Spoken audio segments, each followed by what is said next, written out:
binasa namin yung mga affidavit ni alias Ken. Yung first affidavit, yung second affidavit, yung mga attachment. So, hindi pala totoo na Superman ang ebidensya nila. Parang butete.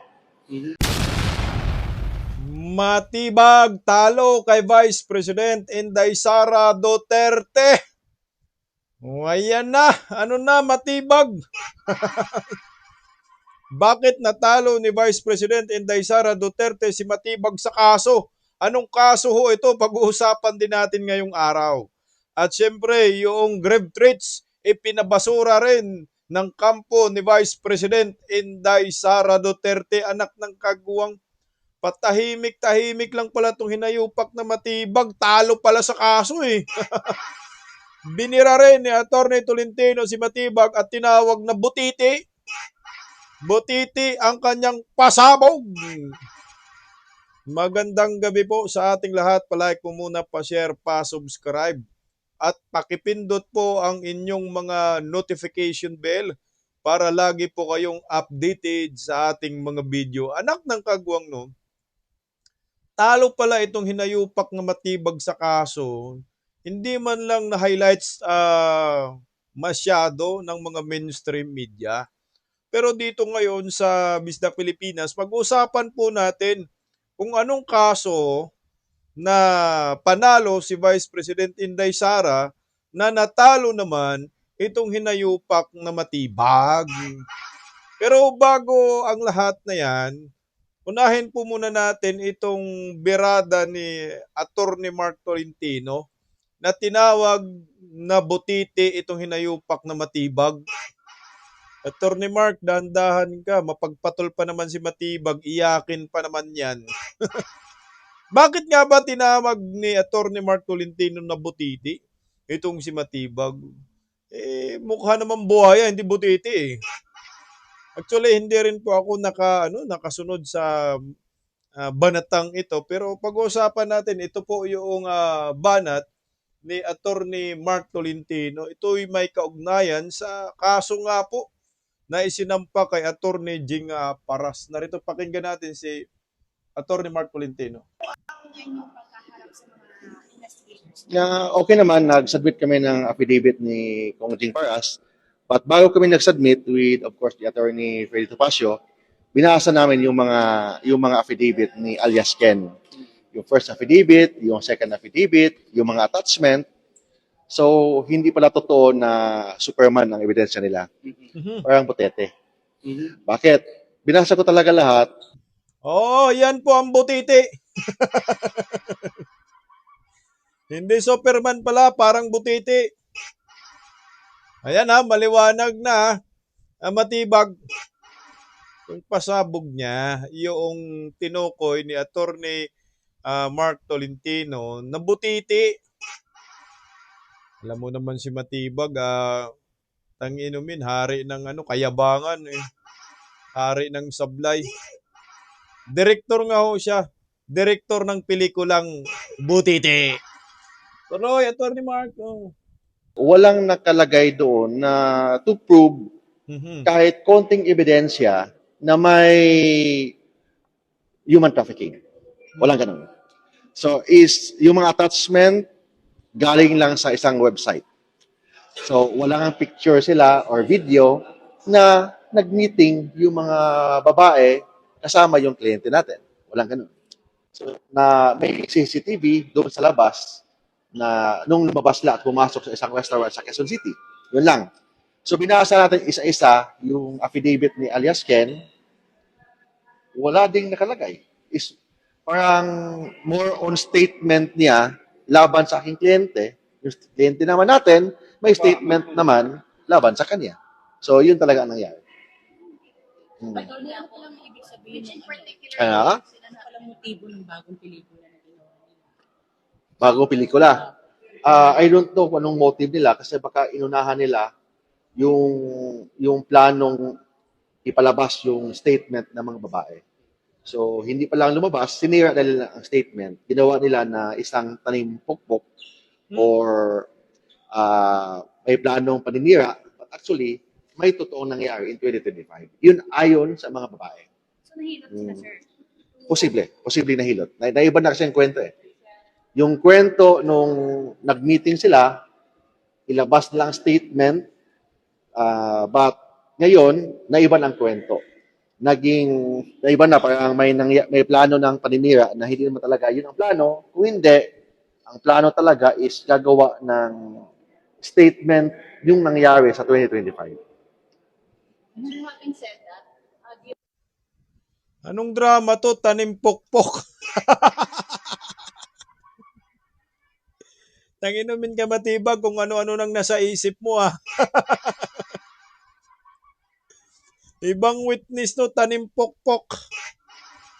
Magaling yan si Bindalo Erwin Tulpok at si Rapi Tulpok sa tanim pokpok. Hustler po sila dyan sa Viva Max. Tip pa lang, paldo na. Eh, mga paninira lang daw. So, gumagawa si Matibag ng pelikula. Tama-tama talaga yung posisyon ni Matibag sa NBI Director. Kasi gumawa ng pelikula, Ang Pokpok. Di ba sabi rin dito si Leandro Leveste, ginawan rin ng kasalanan sila Jing Paras. Ito naman po yung banat ni Attorney Ferdinand Topacio sa kay Matibag na tinawag na Butiti. Ni Attorney Mark Tolentino, anak ng kagwang tanim pokpok. Oh. Oo, ang akin lang, hindi ko maintindihan kung bakit itong direktor natin na hindi pa tapos ang investigasyon, may conclusion na. So, lumalabas, hindi lang siya direktor, producer, scriptwriter, at may storya na eh. Sana hindi ganoon because trial by publicity is anathema to due process and orderly administration of justice. But of course, alam naman natin kung i-weaponize mo yung iyong bureau para iharas yung mga kritiko ng gobyerno. Alam naman natin, si Congressman Jing Paras ay isa sa mga foremost critics ng Marcos administration at founder ng Kampilan. Siyempre, bendalo na naman tayo. Ganyan naman lagi di ba? Hindi naman ito ang first time kay Mike Defensor, doon sa 18 Marine. So, hindi na tayo nagtataka kay Director Matibag. That's why I'm offering him a job sa Buracho Films na scriptwriter. Magaling pala siyang gumawa ng fiction he might consider it after his stint at the NBI. sir, what do you think? Ano po yung Anak ng kagwang Buracho Film. Buracho Film. Ang direktor si Matibag. Scriptwriter si Matibag. Ang artista si Matibag rin. Producer si Matibag din. Tanim pokpok. Ako naniwala rin po ako dyan kay Attorney Ferdinand Topacio na yung tanim pokpok nila. Di ba kaya yung kay Batman? Dapat hindi Superman, Attorney Mark ang ginamit mo, Batman.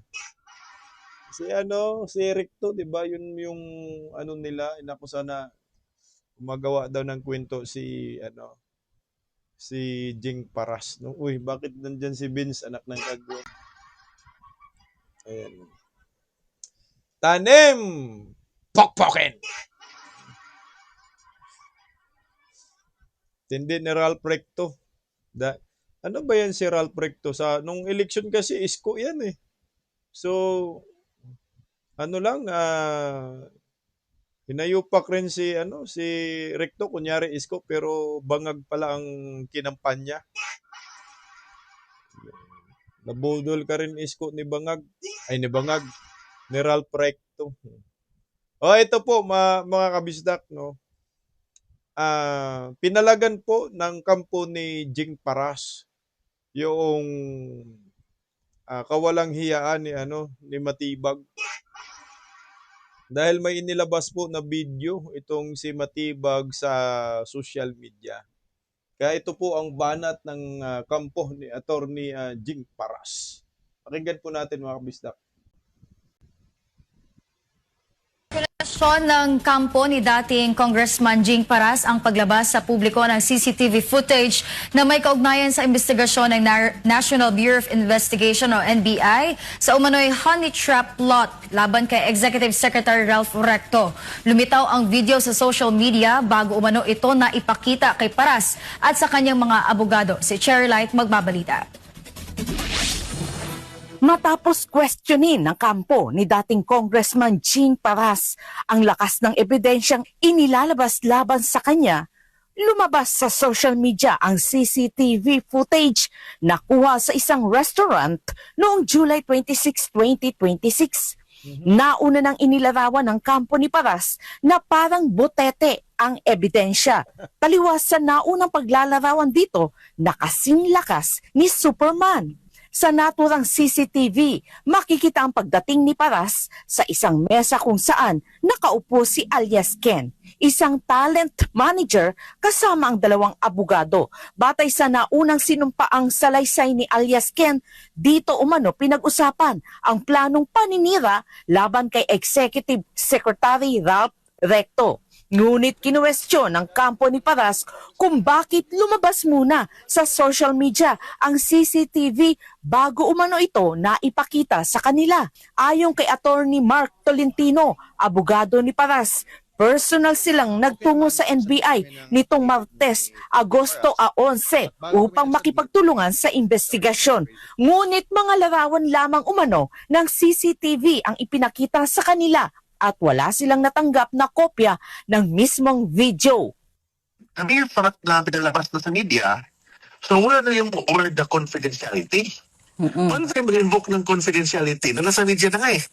Nasa media na, pinag-uusapan na, nauna pa ang media kaysa sa amin na inimbestigahan.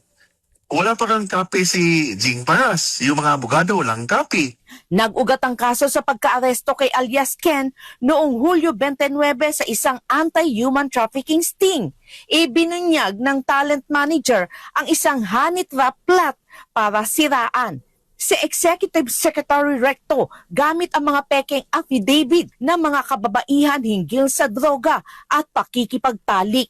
Itinuturo ng NBI si Paras bilang recruiter na nag-alok ng 5 milyong piso habang si Representative Leandro Leviste ang hinihinilaang financer. Mariing itinanggi ni Paras ang paratang at sinabing tulong pinansyal lamang ito habang si Leviste naman ay piniling manahimik bago lumipad patungong Hong Kong. Samantala sinabi ni Tolentino na hindi pa kumpleto ang kanilang affidavit dahil may mga reservation pa ang depensa. Makukumpleto lamang umano ito kapag naibigay sa kanila ang mga kopya ng ebidensyang tinutukoy sa investigasyon upang maayos nilang matugunan ang mga aligasyon. Itinanggi naman ni NBI Director Melvin Matibag na sa kanilang hanay nanggaling ang CCTV na inilabas sa social media.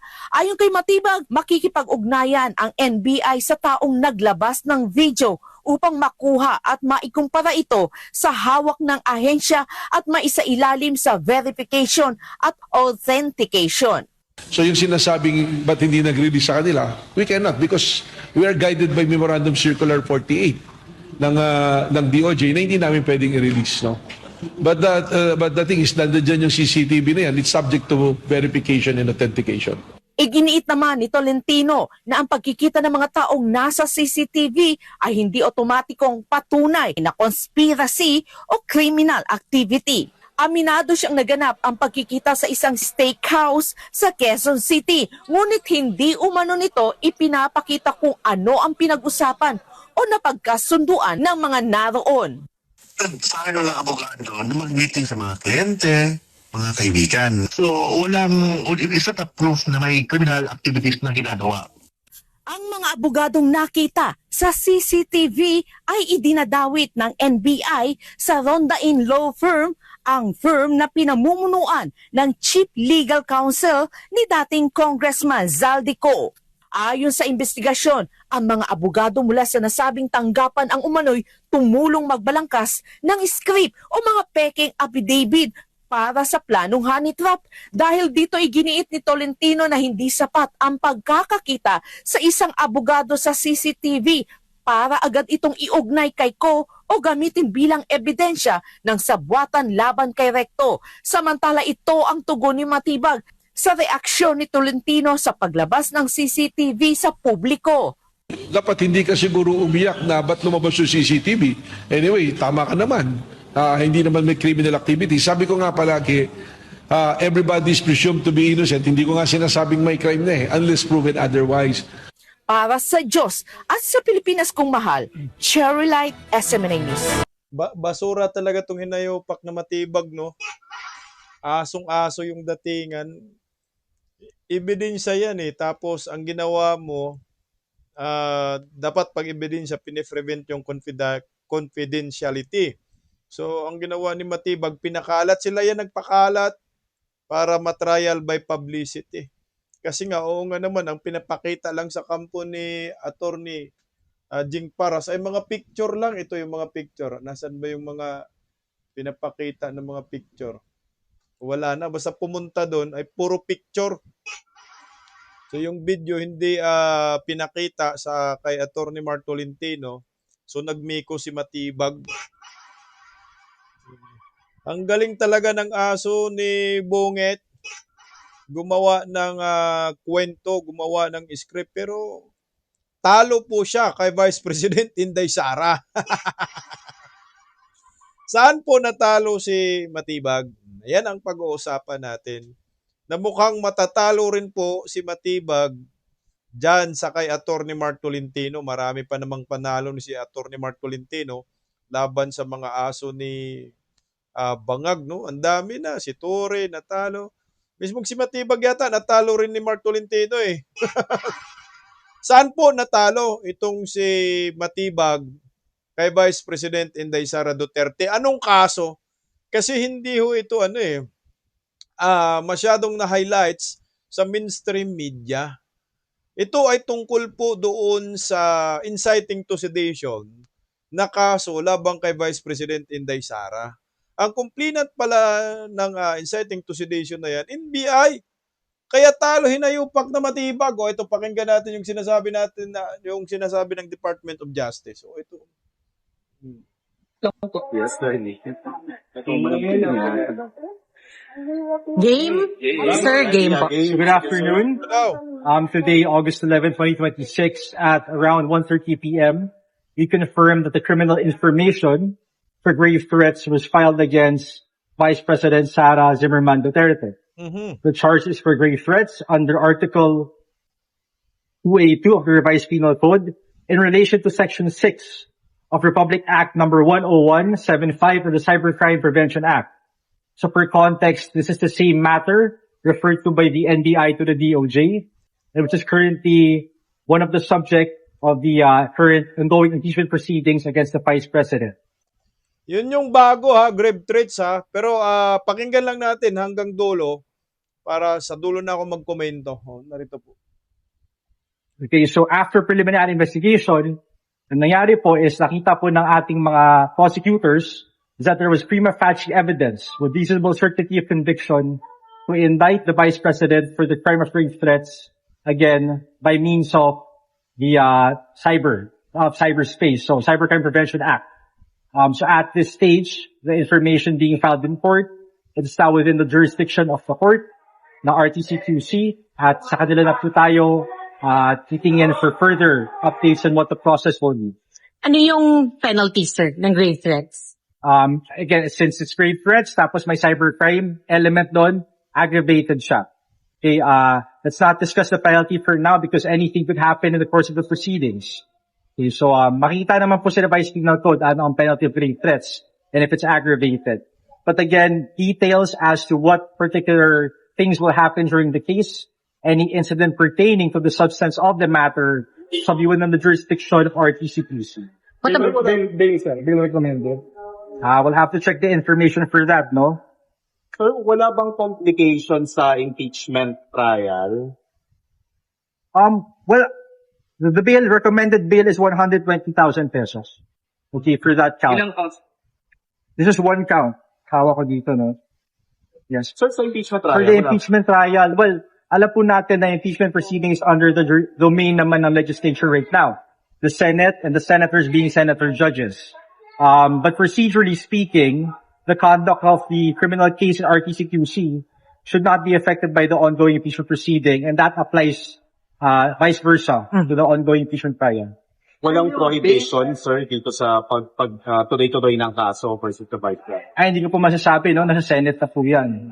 But as far as we know, procedurally, magkaiba po silang proceeding, distinct and separate proceedings. So tuloy-tuloy lang to, sir. Yes, yes. Sir, in her statement, sabi ng lawyer ni VP Sara na hindi siya pwedeng i-prosecute as the Vice President. Your comment lang. Well, that is a legal argument by the defense, no? Again, that should be properly ventilated with the court. Okay, we cannot comment on the merits as of now. So even we can only discuss procedurally. Hanggang dun na po muna tayo. Inciting to sedition, why was it dismissed by the panel of prosecutors? So the inciting to sedition case, just to clarify, it was dismissed for the sole reason that the panel of prosecutors did not find prima facie evidence with reasonable certainty of conviction. Mataas po kasi nakuha mong proof yan. So for that particular crime, under the law, may elements ng crime. Nakita po nila na, there's not enough evidence for us to file this in court. Okay? Sir, matagal po nakapending yung resolution, no? Parang matagal po siya under review dito sa GUP. Did the impeachment trial help in any way speed up the resolution of the case? No. Well, again, these are two distinct separate proceedings. Ang nangyayari po sa impeachment proceeding ay magkaiba sa ginagawa sa trial or even in preliminary investigation. Yung mga ebidensya ko na nailatag sa during TI or preliminary investigation, hiwalay pa po yan sa nilalabas sa impeachment proceeding. So it's not accurate to say that one proceeding affected the other. Pero sir, bakit tumagal ng haba? Since 2024 pa na nangyari yung incident? Well, ang panel of prosecutors na po makakapagsabi, no? But to the best of our knowledge, I mean, to be from the records, it's in relation to pending incidents in that case. Okay? Sir, So in that particular investigation na. Yung sa bill recommendation na 120,000, so per count po yun sa grave threats, sir? Yes, per count. But again, there's only one count. At isang count lang, Oh, sir. the information we have is only one. Sa statement ni Bibit, parang 3.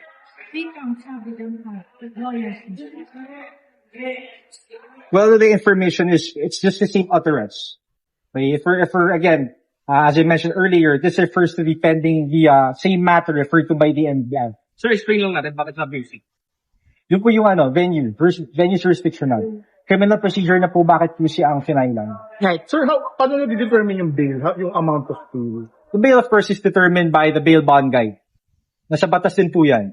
Okay? Sir, So, sa impeachment court, sir, hindi nagpapakita si BP Sara. Dito, sir, sa court ng QC, umaasa pa kayo na magpapakita siya mismo sa korte para harapin yung kaso. well, I cannot speak on behalf of the Vice President. No? We cannot speak on behalf of the VP. Alam lang po natin is, of course, a criminal proceeding has certain penalties. Pag hindi po pag hindi po nag-appear ang isang respondent or akusado. These are all procedural. Nasa batas naman po yun. So, ano magiging effect kapag hindi po pumunta sa court for your trial date. Okay. So, Thank you, sir. Ang inang mga abogado ba to o mga abogago?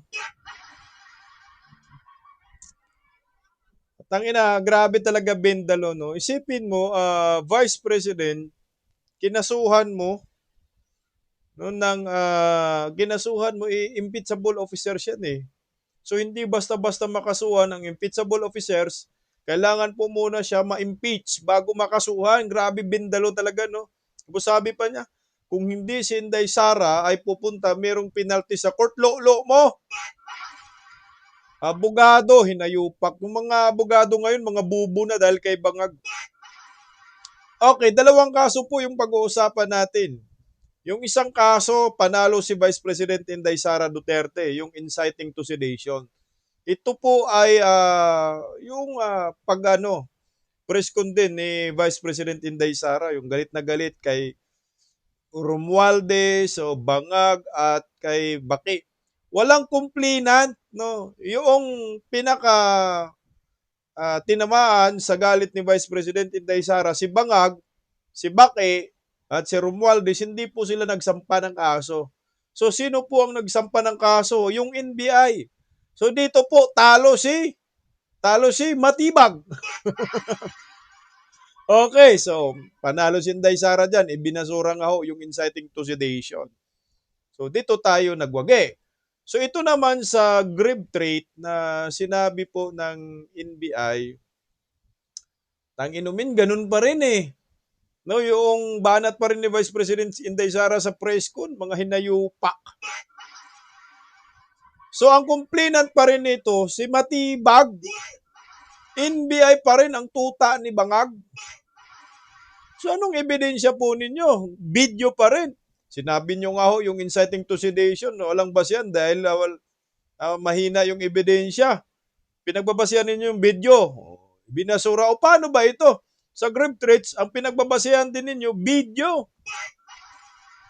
Tanginang pambarangay lang naman yung yung kaso na yan. Magkano yung piyansa? 120,000.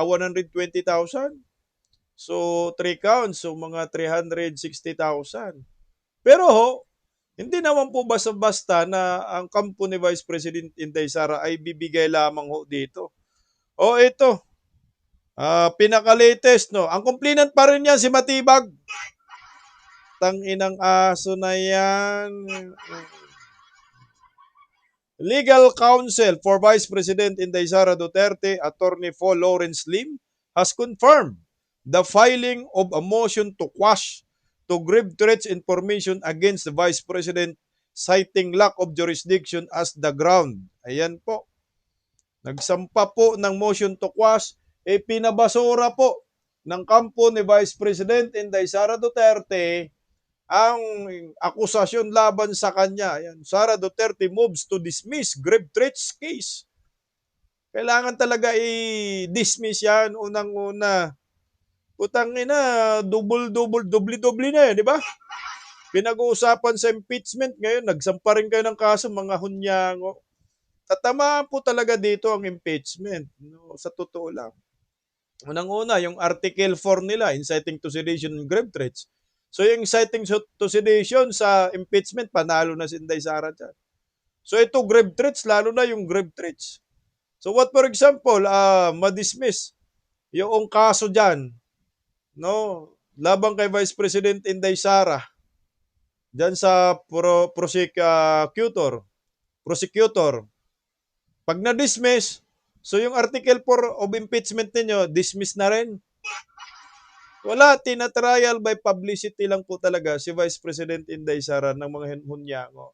Pero sa akin, panalo pa rin dyan si Vice President Inday Sara Duterte kasi siyempre naman ang pinagbabasehan na ebidensya ng Department of Justice, ayun pa rin. Yung video pa rin, walang iba, walang mga ebidensya yan. Tanginumin, oh. Magaling lang yan si Matibag sa optics. Mga mukhang mga basura. Aba, totoo naman kasi, mukha pa lang, mga basura na. Parang si Bangag, mukhang basura. Speaking of basura, ito basura ng mukha, oh. Si Vince Dizon noon, maliwalas siya sa panahon ni Tatay Digong, ngayon, basura na. Sabi ni Vince Dizon, garbage crisis na talaga ito. Pero sabi naman ni Bangag, walang garbage crisis daw po. Nagtablahan ang mag-amo. Oh. Kailangan bigyan din natin ng facilities na kung saan pwede itapon yung basura. Ganun lang kasimple kung minsan yan eh. Minsan ganyan lang ako kasimple yung problema eh. Okay. Thank you very much. Given the situation, would you categorize this as garbage crisis? Yeah, it certainly is. But just look at it. Does that look critical to you? It does to me. So yes, I wouldn't call it a garbage crisis, but that is the problem that we are facing. Ano ba talaga? May garbage crisis o walang garbage crisis? Tangina, ang labo mo.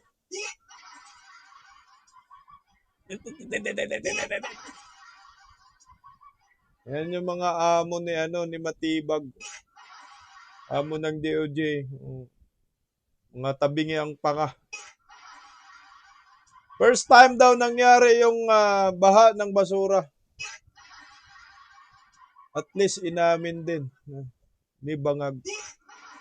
Okay, balik lang tayo ng konti dito kay Vice President Inday Sara Duterte sa kaso po malaki po talaga yung epekto yan sa impeachment laban sa kanya. At pag panalo man si Vice President Inday Sara dyan, tingnan mo, papatunayan lang na hindi impeachable offense yung grave threat. Pang barangay man, parang away lang ng kapitbahay yan, tapos mag-usap tayo sa barangay. Pero grabe na, parang awkward ba? Isang vice presidente, impeachable officer, sinampahan mo ng kaso dyan sa prosecutor, mga buang. Sa inyo pa ngayon, pero sa mga susunod na araw, amin ang huling halakhak. Basta maliwanag po sa pinag-uusapan natin na tinawag ni Mark Tolentino na butiti si Matibag. At panalo si Vice President Inday Sara doon sa inciting to sedition at yung grave threats, ipinabasura nga.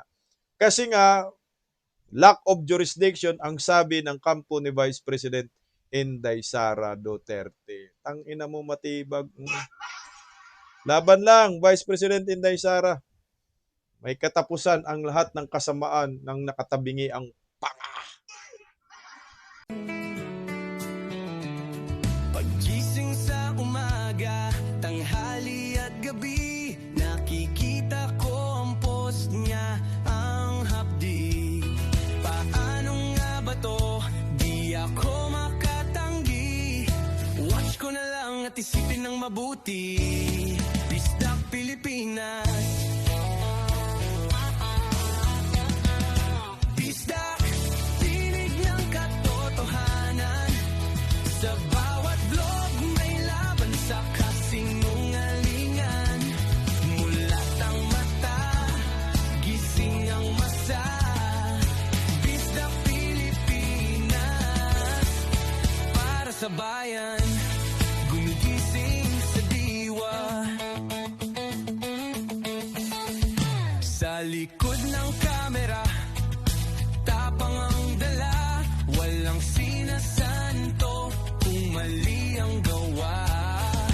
Hinay-hinay, pero palaban. Boses ng tao sa digital na labanan. Bisdak, tinig ng katotohanan. Sa bawat vlog may laban sa kasinungalingan. Mulat ang mata, gising ang masa. Bisdak Pilipinas, para sa bayan, gumigising sa diwa.